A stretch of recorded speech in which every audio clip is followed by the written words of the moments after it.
Hi, I'm Lyrica Woodruff. My grandfather was a conductor, composer, and violinist. He named all three of his children musical tempos. So my mom's name is Largo, my aunt's name is Allegro, and my uncle's name is Lento. And he always used to joke with her, you know, if you name your kid Susie or Mary, you're out from the family. So my mom was trying to think of inventive names for her kids, and my aunt came up with my sister and brother's names, which are Shyla and Dalen. And then for me, my dad came up with Lyrica. So that's kind of how that happened.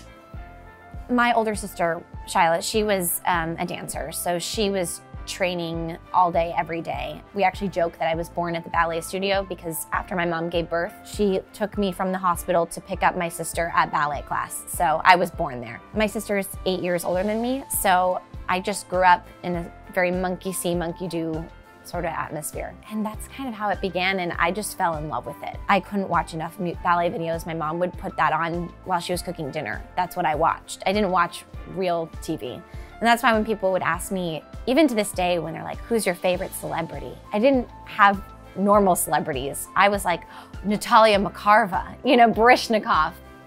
I'm from Los Angeles originally, and I lived there until I was 14. And I'd done 2 summers at the School of American Ballet, and my 3rd summer they invited me to stay for the winter term.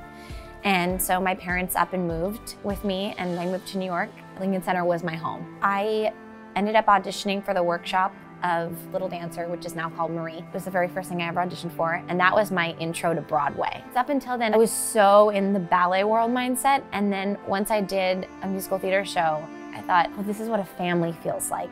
It's not just like every person for themselves. We're part of something bigger and better than just me. And I love that.